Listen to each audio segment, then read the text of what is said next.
Amen? Sabi nung kanta natin, sino ba tayo? Sino ba tayo para tanggihan or itanggi? Wala sa gitna to, no? Paling yung usher. Parang doon sa mumulagaan, marami na ako nakitang qualify, ah. 30, huwag kang tumawa masyado.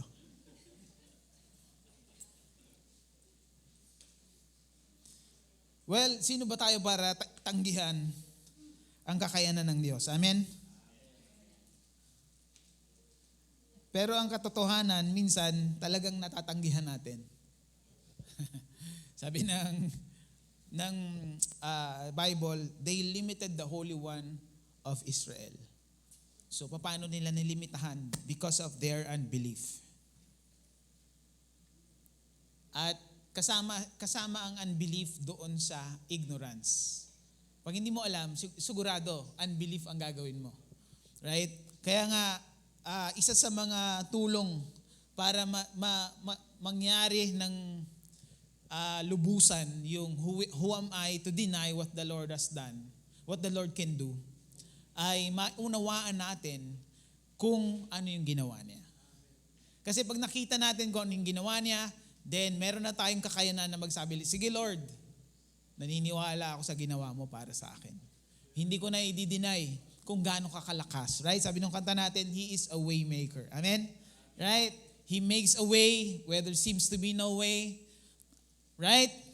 Amen? So yung mga mata natin, palaging merong limitasyon. Yung ating kaisipan ay may limitasyon. Yung ating trabaho, yung ating lupain, yung ating kakayanan, yung ating mga businesses ay merong limitasyon. Pero kapag ito ay nilagay mo sa kamay ng Diyos, ito ay nawawalan ng limitasyon.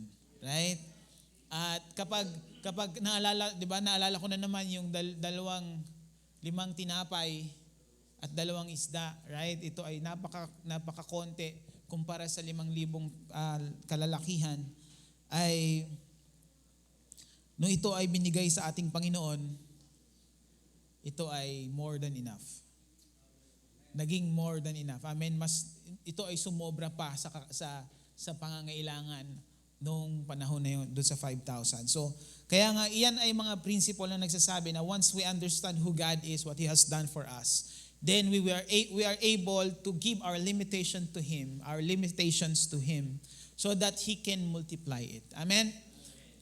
That's why yun yung kanta natin, He is a way maker. So, kaya ini-encourage namin kayo every time na meron kaming pagkakataon na nandyan kayo at nakikinig ng salita ng Diyos, ay huwag kayong magsawang makinig ng salita ng Diyos dahil ito yung paraan para mapunta ka sa lugar kung saan maintindihan mo kung sino siya, ano yung ginawa niya, at ano yung kakayanan na binigay niya sa'yo.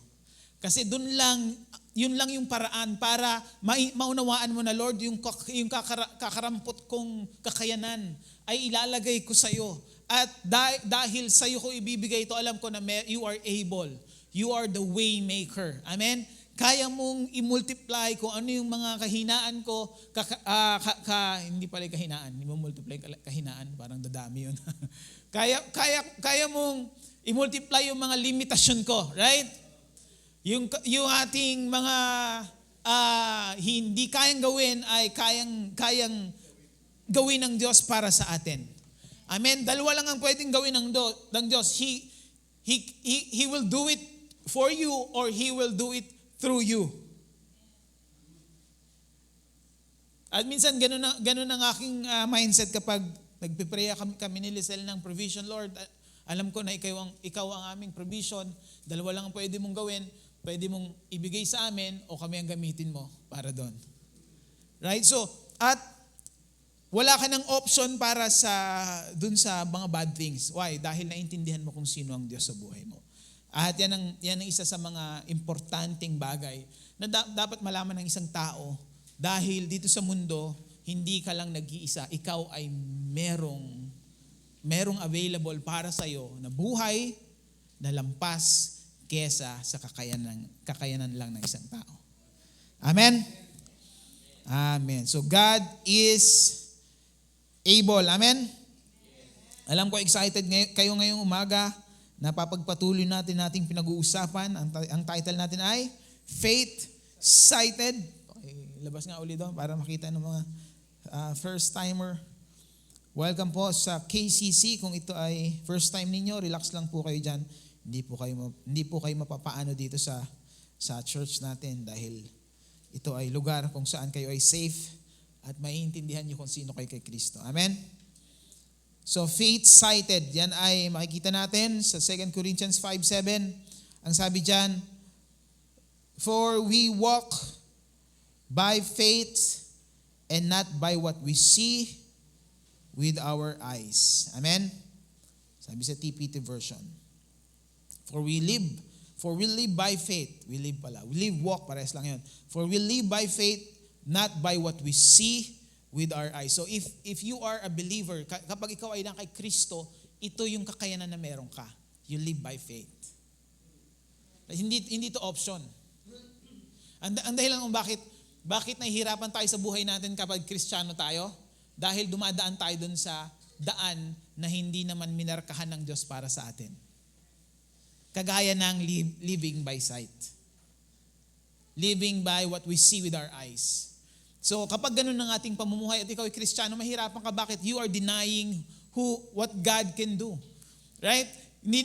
Nahihirapan tayo dahil hindi yun yung lugar para sa atin. Diba? Subukan mong palanguyin yung ibon sa dagat. Sigurado mahirapan siya. Right? Kasi hindi yun yung way niya. Diba? Merong ibon na sumisisid pero hindi kayang lumangoy ng matagal sa tubig. Amen? Subukan mo na yung isda ay paliparin sa impapawid. Hindi niya kakayanin. Right? Bakit? Kasi hindi yun yung binigay sa kanyang way. Ganon din sa atin. Subukan mong mabuhay sa mata palagi, mahihirapan ka sa buhay. Bakit? Hindi yan yung way ng taong na kay Kristo. Our way, sabi diyan, we live by faith. We live by faith. Ano yung faith? Yung faith na yun ay yung nakukuha natin kapag palagi tayong nakikinig at nakikinig ng mabuting balita tungkol kay Kristo. So, parang ibon, nawawalan tayo ng pakpak kapag hindi tayo nakikinig ng salita ng Diyos. Dahil hindi natin kayang dumaan doon sa kung saan binigyan tayo ng Diyos ng kakayanan na dumaan. Ano yun? Makita natin yung kanyang mga ginawa. Makita natin yung kakayanan ng Diyos sa buhay natin. Yun yung daan natin. Kaya every time na dadaan ka sa lugar kung saan hindi ka pinapadaan, sasabihin mo sa amin, Pastor, ang hirap ng buhay. Right? Ang hirap ng buhay. Bakit? Kasi nga, dumadaan ka dun sa lugar kung saan hindi ka naman pinapadaan ng Diyos. At ang sabi ng Diyos, if you are, sabi sa Romans 1:16,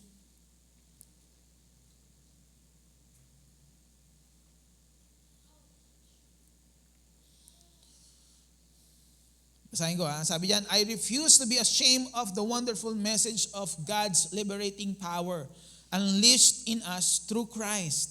For I am thrilled to preach that everyone who believes is saved, the Jew first and then people everywhere. Verse 17, this gospel unveils a continual revelation of God's righteousness, a perfect righteousness given to us when we believe. Right? Nung naniwala ka kay Kristo, yun yung perfect righteousness na natanggap mo. Ano yung perfect righteousness? Yun yung kakayanan ng Diyos na nasa iyo. And then sabi diyan, and it moves us from receiving life through faith to the power of living by faith. Amen? So only in Christ we will be able to live by faith. Why? Because without Christ, you won't be able to live by faith. You will always live by sight, by what you see in your eyes. Dahil wala kang righteousness, wala yung righteousness na natatanggap pag tinanggap natin ang ating Panginoong Jesus. Amen? And then sabi dyan, this is what the scripture means when it says we are right with God through life-giving faith. Sabi sa New King James Version, sabi diyan,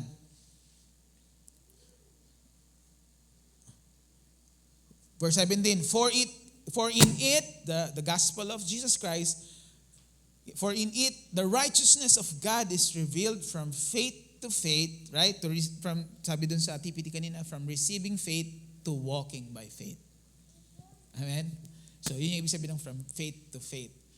Nung tinanggap mo si Kristo, natanggap mo yung pananampalataya, ngayon, yung pananampalataya na natanggap mo, yun din yung kakayanan para mabuhay sa pananampalataya. And then sabi dito, the just, sabi dyan, as it is written, the just shall live by faith. Right? So, the just shall live by faith. Ano ibig sabihin ng shall? Ang synonym ng shall ay will. So, the just, ano ibig sabihin ng just? Yung mga taong justified or righteous. At sino yung taong righteous? Yung taong tumanggap kay Kristo. Sabi niya, palagi ko itong kinukot, no? 2 Corinthians 5:21, for He made Him who knew no sin to be sin for us, that we might become the righteousness of God in Him. Amen? So, ibig sabihin, yung taong justified or the just, yun yung sinasabi doon, ay ine-expect ng Diyos na mabuhay sa pananampalataya. So, the just shall live by faith. So, if the just live by sight, then the just will have a hard time living. Bakit? Kasi hindi yun yung iyong daanan. Kaya palagi sinasabi ng salita ng Diyos, kailangan tumingin ka kay Kristo. Kailangan makita mo yung kaniyang salita. Bakit? Kasi yun lang yung way para mabuhay sa pananampalataya ang isang mananampalataya. Right? Kaya nga ang tawag sa atin ay believer. Diba? Anong ginagawa ng believer?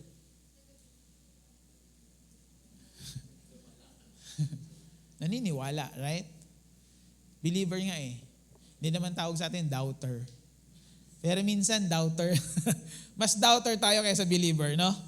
Kasi pag hindi natin alam ang salita ng Diyos, mas madalas doubter tayo.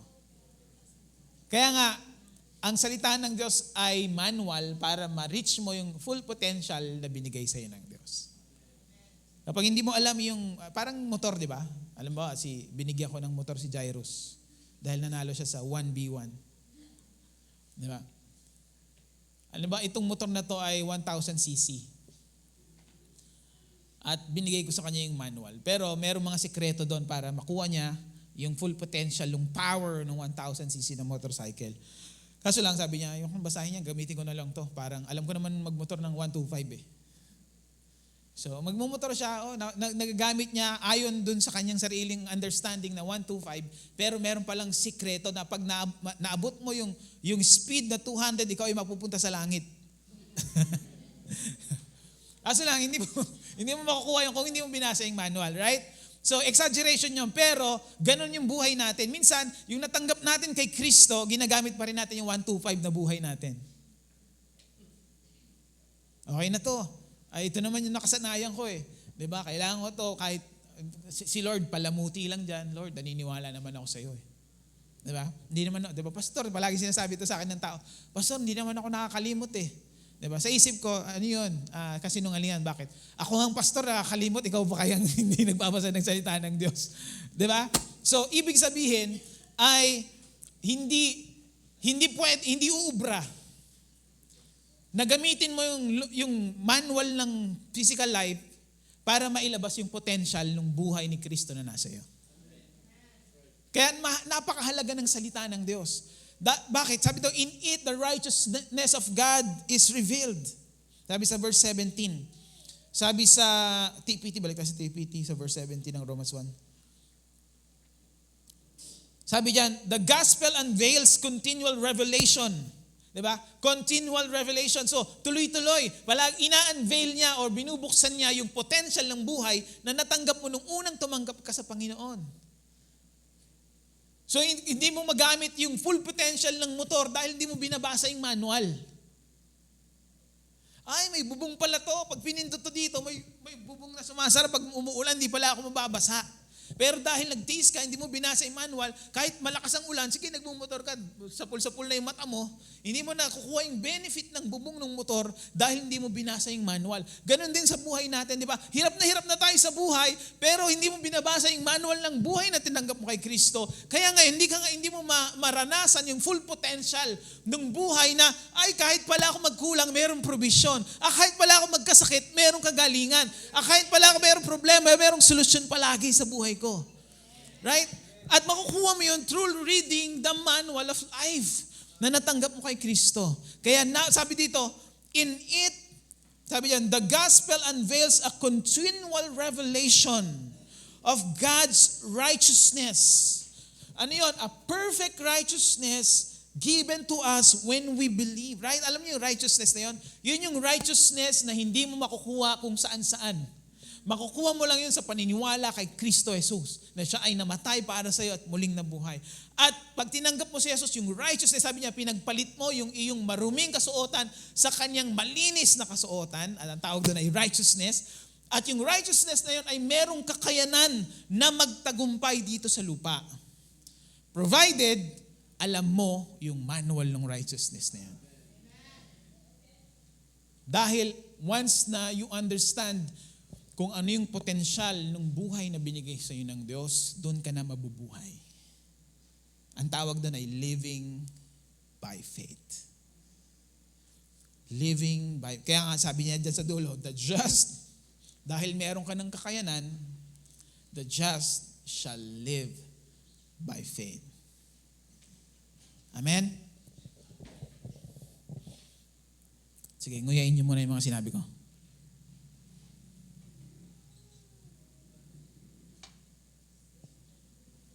So, lumalayo na tayo sa relihiyon. Hindi na ito tungkol sa relihiyon. Lord sana, hindi. Ito na ngayon ay pagtuklas doon sa buhay na meron ka dahil kay Kristo.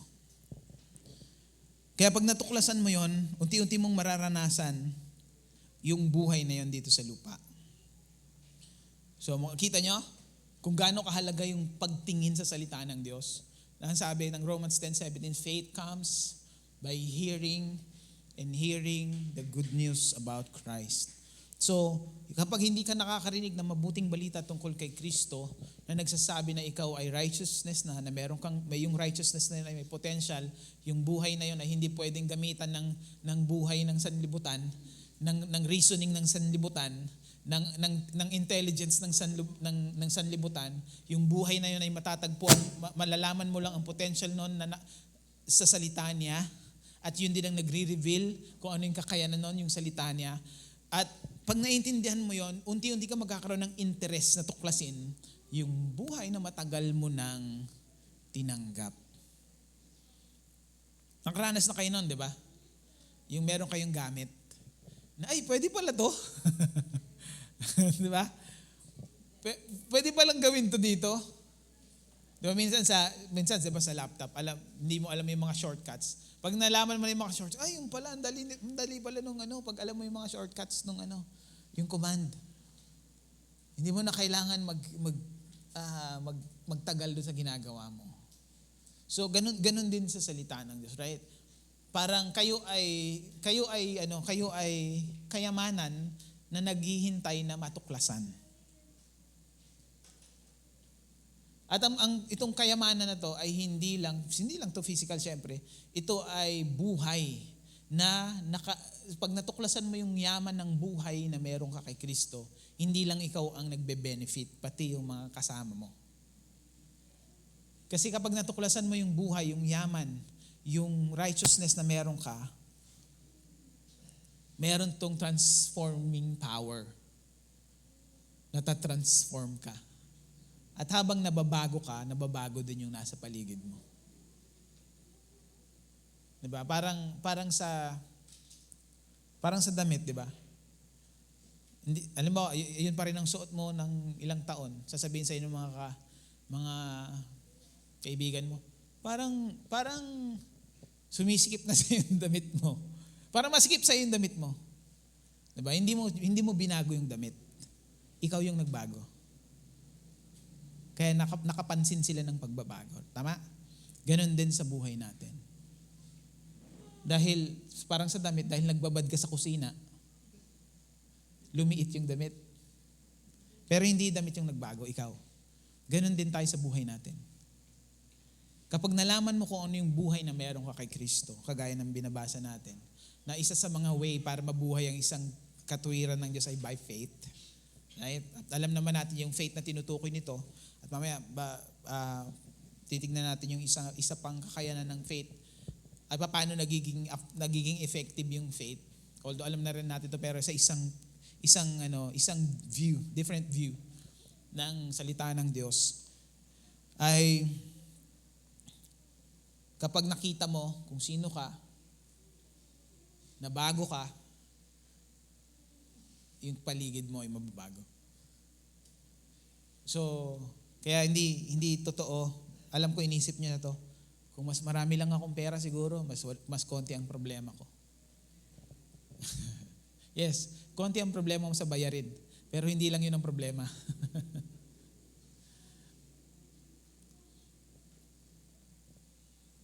Diba? Minsan, tanungin niyo yung mga madaming pera. Sabihin nila, sana ang buhay ko ay simple na lang kagaya ng dati. Ang solusyon lang sa problema ko ay pera.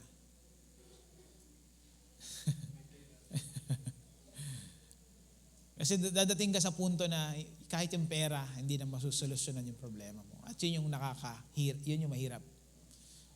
Kaya nga, hindi yun ang dapat mindset ng isang tao. Ang isang tao ay dapat matuklasan niya na may buhay na available para sa kanya.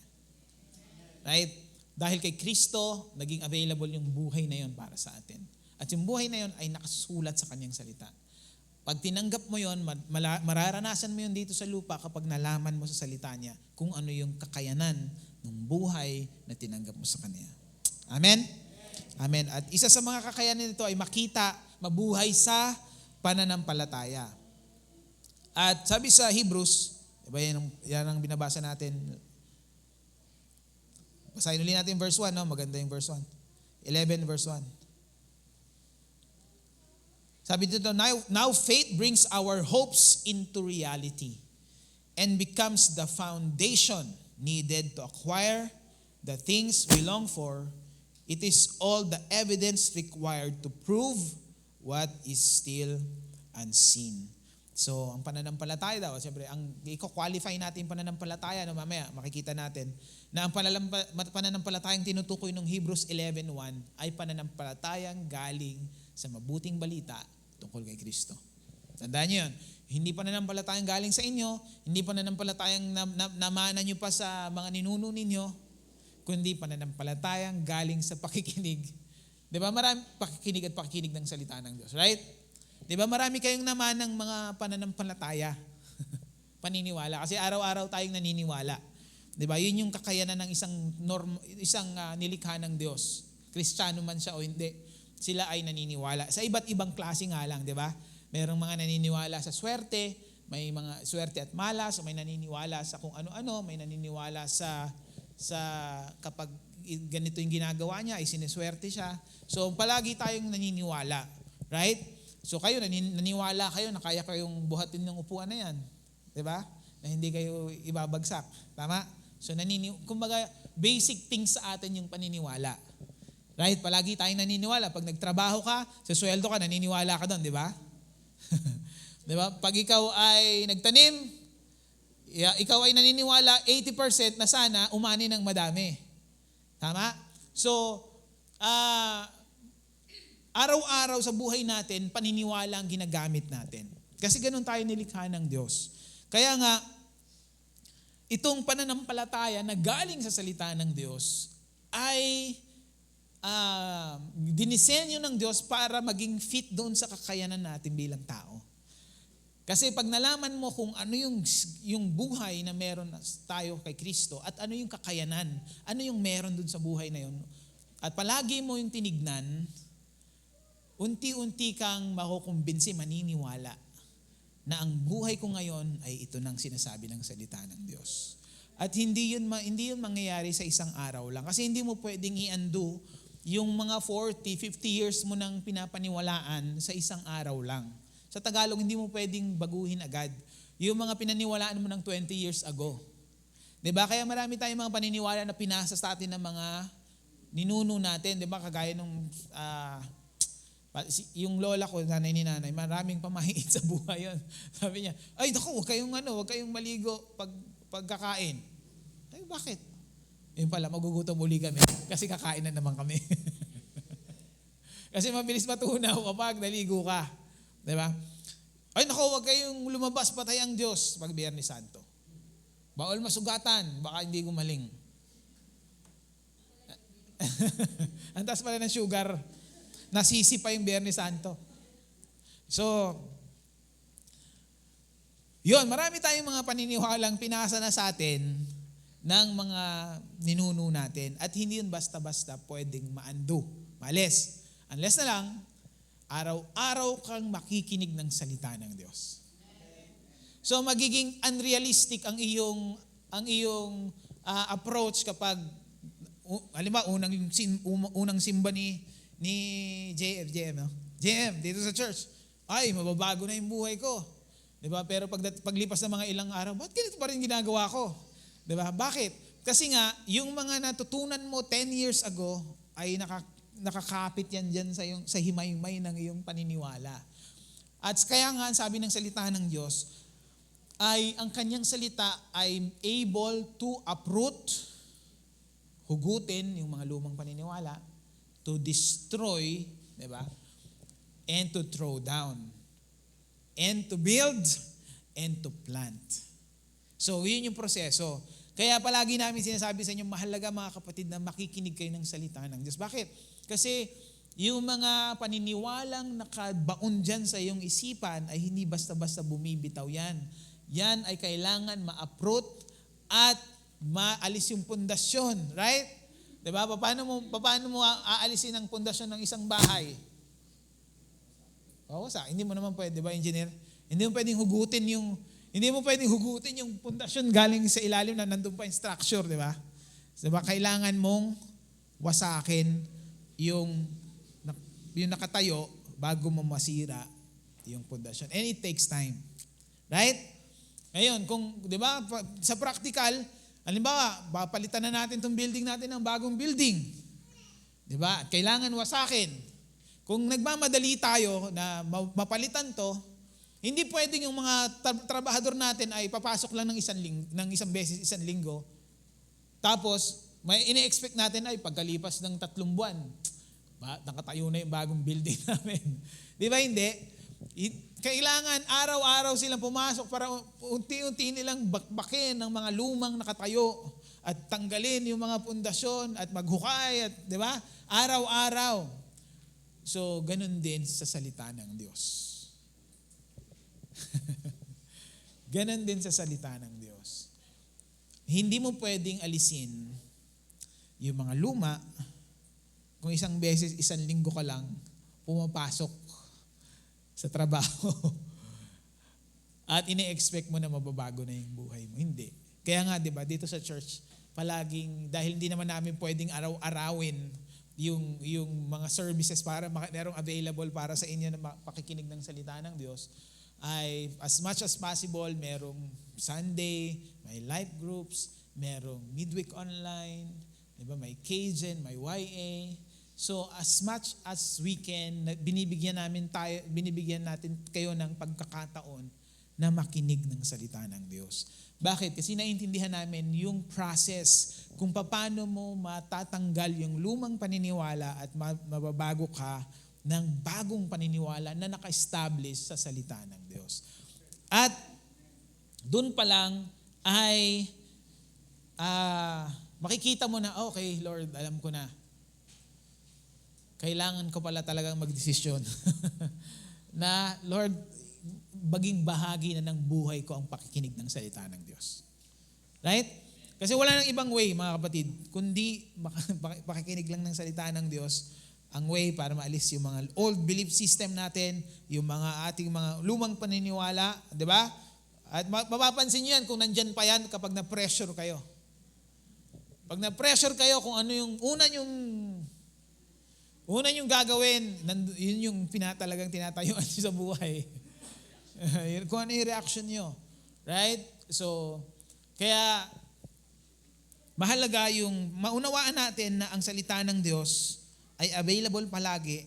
Ang tanong, ikaw ba ay available palagi para sa salita ng Diyos? So, yun yung ating kailangan maintindihan. Bakit? Kasi sa binabasa natin, yung pananampalataya na galing sa pakikinig ng salita ng Diyos, ito daw yung pundasyon para maranasan natin yung mga bagay na inaasahan natin.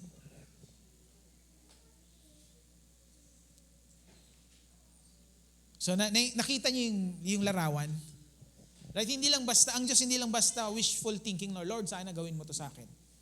Hindi, siya ay nag-set up ng sistema na kung saan ito ay mas realidad pa kaysa sa Lord sana. Nag-set up siya ng sistema na kung saan kapag ang iyong belief system ay nabago ng salita ng Diyos, ng mabuting balita tungkol kay Kristo, at yan na yung iyong paniniwala, sabi ng Biblia, yan daw yung pundasyon para maranasan mo ang Diyos. Yan yung pundasyon para maranasan mo yung mga bagay na inaasahan mo na gusto mong mangyari sa buhay mo. So, at hindi lang yun pundasyon, sabi yan din yung ebidensya para mapatunayan mo. Di ba? Pag ebidensya, kailangan meron kang pinapatunayan. Di ba? Kapag yan din yung ebidensya para mapatunayan mo na mangyayari sa iyo yung mga bagay na hindi mo pa nakikita. Kaya, ang sabi talon tayo sa verse 10. Muna ako ulit.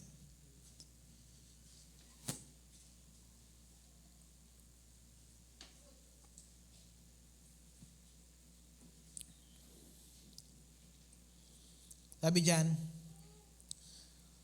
his eyes, ang tinutukoy niyan ay tinutukoy niyan si Abraham. Di ba, pinag-aralan natin si Abraham. Verse 10, 11:10, his eyes of faith were set on the city with unshakable foundations, whose architect and builder is God Himself. So, ito ay paglalarawan na kung saan kapag patuloy kang nakikinig ng salita ng Diyos, may natatayo diyan sa iyong isipan. At yung natatayo diyan sa iyong isipan, sabi diyan, yung pundasyon daw ay unshakable. Hindi natitinag. At ang nagdisenyo daw niyan ay ang Diyos.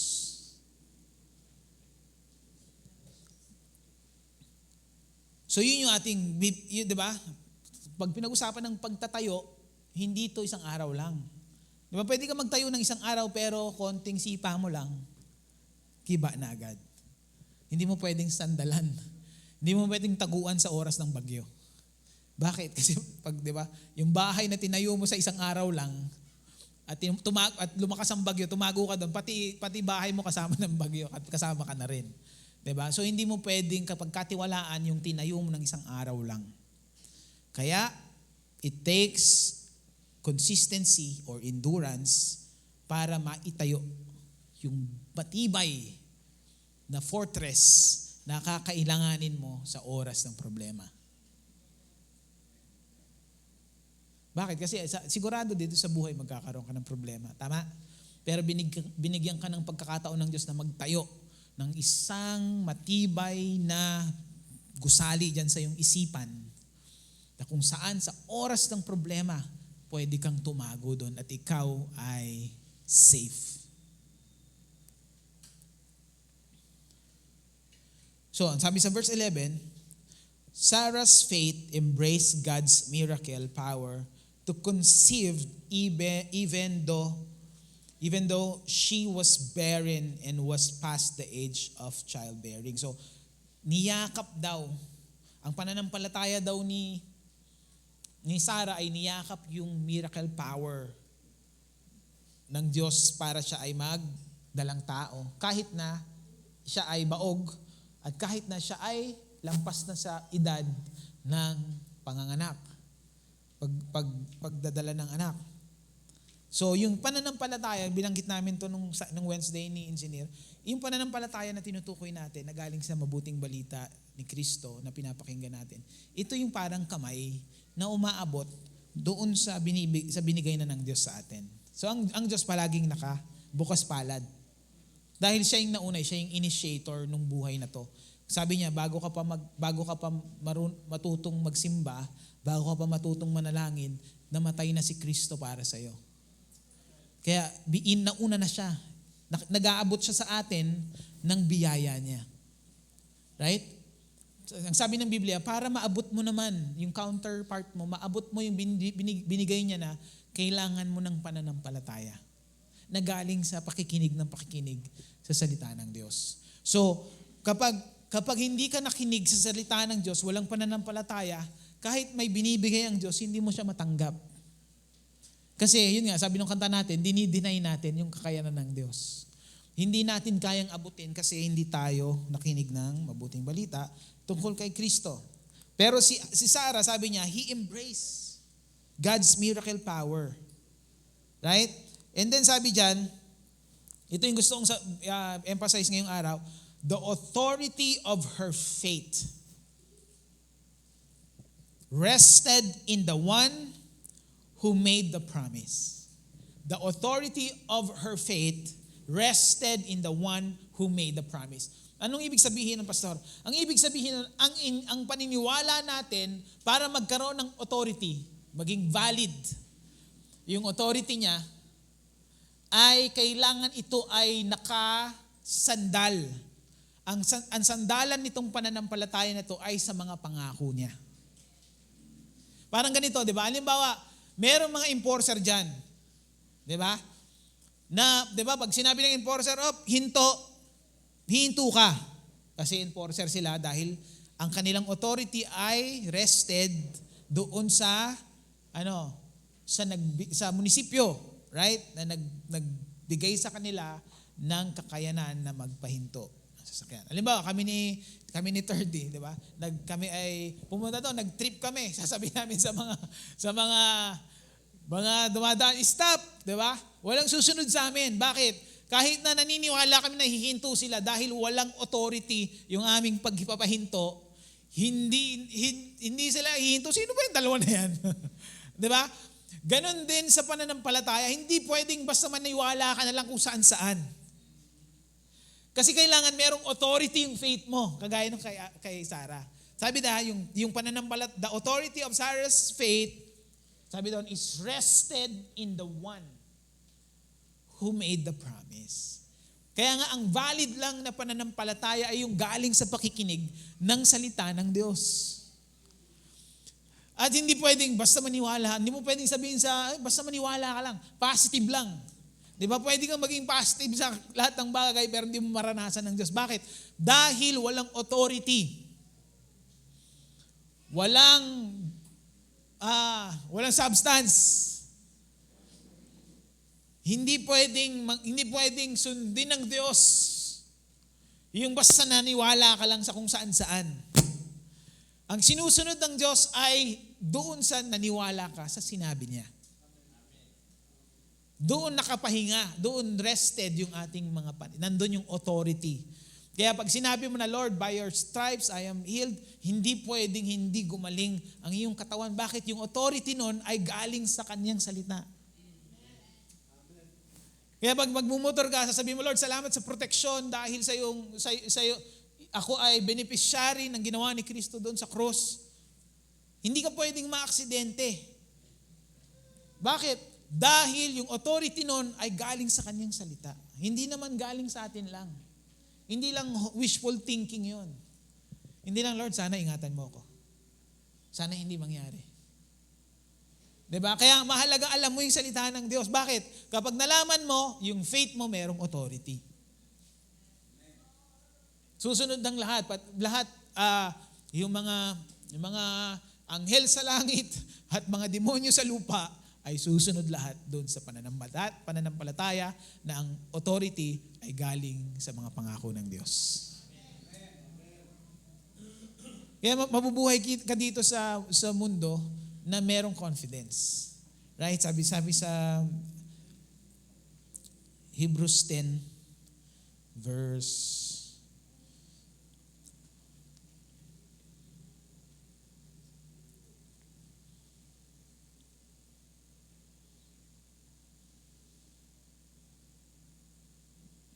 10 Saan ba yan? Wait lang. Yan. Verse 35.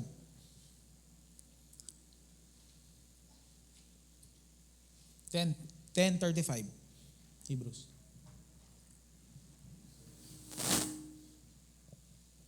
Sabi diyan, so don't lose your bold, courageous faith. For you are destined for a great reward. Sabi sa New King James, do not lose your confidence, for it has great reward. So, paano mo hindi, do not cast away yan. Do not cast away your confidence, which has great reward. Hindi mo pwedeng, paano mo hindi mabibitawan yung pananampalataya pag alam mo yung authority niya. Right? Parang ganito. Diba? Yung example ko kanina, kaming dalawa ni 30, may dumating na totoong enforcer. Hindi nila bibitawan yung, hindi, kami yung enforcer eh. Sa amin susunod yung mga motorista. Diba? Kahit na magsuntukan kami doon, sila pa rin yung susundin. Bakit? Dahil sila yung merong authority. Ganon din tayo sa ating pananampalataya. Amen? Hindi tayo basta-basta kung saan-saan kumukuha ng mga paniniwala natin. Kailangan natin mapakinggan ang mabuting balita tungkol kay Kristo para magkaroon ng authority yung pananampalataya natin, kagaya nung kay Sarah, dahil ang kanyang pananampalataya, the authority of her faith is rested upon the one who has made the promise. Amen? So palagi natin masasabi na, Lord, sinabi mo to eh. Kaya meron akong confidence. Right? Lord, sinabi mo to eh. Kaya sigurado mangyayari to sa buhay ko.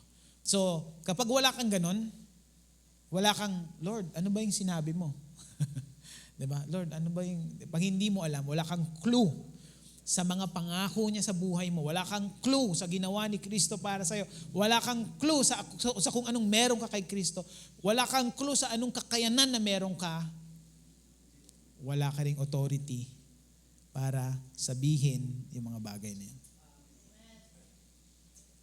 Amen? Kaya mahalaga mga kapatid na nakikinig tayo ng mabuting balita tungkol kay Kristo kasi doon lang natin matikita, doon lang maipapahayag. Yan daw ay continual revelation of the righteousness of God when we receive Christ sa ating buhay.